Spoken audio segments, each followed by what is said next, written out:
បងប្អូនដឹងទេដើម្បីកំណត់តម្លៃចំណាត់ទ្រព្យមួយឲ្យត្រូវតាមតម្លៃទីផ្សារតើយើងត្រូវធ្វើដូចម្តេចជំរាបសួរបងនិងស្វាគមន៍កាត់ត្រឡប់មកវិញនៅវគ្គទី3តាក់ទងទៅនឹងពលិខ្លីៗនៃការវាយតម្លៃអចលនទ្រព្យបាទសូមជម្រាបសួរ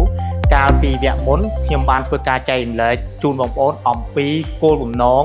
និងសារៈសំខាន់នៃការវាយតម្លៃសម្រាប់ថ្ងៃនេះខ្ញុំនឹងធ្វើការចែករំលែកជូនបងប្អូនអំពីវិធីសាស្ត្រក្នុងការវាយតម្លៃវិញម្ដងចាបងជាក់ស្ដែងការវាយតម្លៃទាមទារមានវិធីសាស្ត្រហើយនិងរូបមន្តច្បាស់លាស់មែនតើអញ្ចឹងការវាយតម្លៃអចលនទ្រព្យមានវិធីសាស្ត្រអ្វីខ្លះដែរបងវិធីសាស្ត្រវាយតម្លៃចំណាត់ទ្រព្យមាន3សំខាន់នៅក្នុងការវាយតម្លៃនេះបើយោងទៅតាមស្តង់ដារវាយតម្លៃអន្តរជាតិ IVS រួមមានវិធីសាស្ត្រទី1គឺវិធីសាស្ត្រទីផ្សារ Market Approach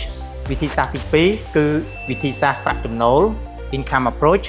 និងវិធីសាស្ត្រទី3គឺវិធីសាស្ត្រថ្លៃដើមគឺ Cost Approach តែសម្រាប់វគ្គនេះខ្ញុំសូមលើកយកតែវិធីសាស្ត្រទីផ្សារដោយប្រើប្រាស់រូបមន្តប្រៀបធៀបដែលជាវិធីសាស្ត្រនិងរូបមន្តដ៏ពេញនិយមបំផុតនៅទូទាំងសកលលោកមកចែកជូនបងប្អូនតែប៉ុណ្ណោះបងអញ្ចឹងអ្វីទៅជាវិធីសាស្ត្រទីផ្សារវិធីសាស្ត្រទីផ្សារគឺជាវិធីសាស្ត្រមួយដែលប្រើប្រាស់ដើម្បីកំណត់តម្លៃទីផ្សារដែលយើងហៅថា market value នៃអចលនទ្រព្យដែលយើងត្រូវវាយតម្លៃដោយផ្អែកលើតម្លៃ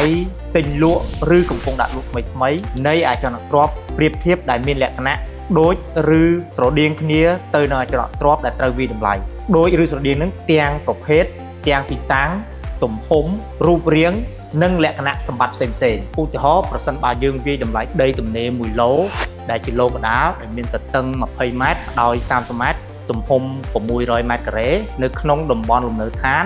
យើងអាចប្រើប្រាស់ការវាយតម្លៃដោយប្រើប្រាស់វិធីសាស្ត្រទីផ្សារបានសម្រាប់អចលនទ្រព្យខាងលើយើងអាចធ្វើការវាយតម្លៃដោយប្រើប្រាស់រូបមន្តប្រៀបធៀបដូច្នេះយើងត្រូវតែស្វែងរកនិងជ្រើសរើសអចលនទ្រព្យប្រៀបធៀបដែលបានទិញលក់ថ្មីៗឬកំពុងដាក់លក់ថ្មីៗដែលជាដីទំនេរដូចគ្នាឬស្រដៀងគ្នាទៅនឹងអចលនទ្រព្យដែលយើងត្រូវវាយតម្លៃគឺទាំងប្រភេទទាំងទំហំមុខកាត់ជម្រៅរាងដីហើយត្រូវតែមានទីតាំងស្ថិតក្នុងតំបន់ជាមួយគ្នាឬប្រហាក់ប្រហែលគ្នាដើម្បីយកមកធ្វើការប្រៀបធៀបក្នុងការវាយតម្លៃអញ្ចឹងការប្រើប្រាស់វិធីសាស្ត្រទីផ្សារនេះតម្រូវឲ្យអ្នកវាយតម្លៃធ្វើការប្រៀបធៀបហើយនឹងកែតម្រូវទិន្នន័យរាល់គ្រប់ចំណុចទាំងអស់ចុះបងមានជានីតិវិធីអ្វីដើម្បីបន្ថែមនៅក្នុងការធ្វើវាអត់បងបាទគឺមាន5ជំហានសំខាន់ដែលយើងត្រូវធ្វើសម្រាប់ជំហានទី1គឺយើងត្រូវស្វែងរកនិងជ្រើសរើសអចលនទ្រព្យយកមកប្រៀបធៀបអ្នកវាយតម្លៃត្រូវស្វែងរកនិងជ្រើសរើសអចលនទ្រព្យយកមកប្រៀបធៀបដែលមានលក្ខណៈដូចឬស្រដៀងគ្នាទៅនឹងអចលនទ្រព្យដែលយើងត្រូវវាយតម្លៃមានដូចជាទី1ទីតាំងត្រូវតែស្ថិតក្នុងតំបន់ជាមួយគ្នាឬប្រហាក់ប្រហែលគ្នានិងមានលក្ខណៈទីផ្សារស្រដៀងគ្នាទី2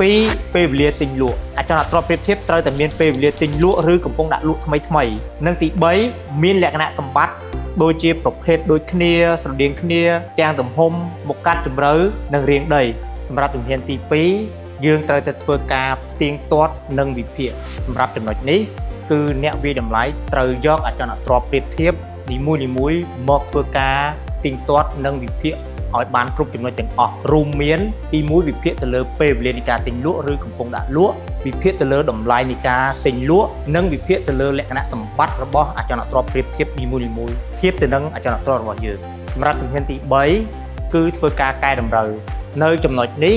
អ្នកវាយតម្លៃត្រូវតែធ្វើការកែតម្រូវនៅរាល់ចំណុចដែលខុសគ្នាប្រសិនបើមានមកប្រៀបធៀបជាមួយអចលនទ្រព្យដែលយើងត្រូវវាយតម្លៃយើងធ្វើការកែតម្រូវនៅលក្ខណៈដែលខុសគ្នាដូចជាប្រភេទអចលនទ្រព្យស្ថានភាពទីតាំងទំហំផ្ទៃកាឡាមុខកាត់ជម្រៅរូបរាងដីសណ្ឋានដីប្រភេទឡូនិងប្រភេទផ្លូវ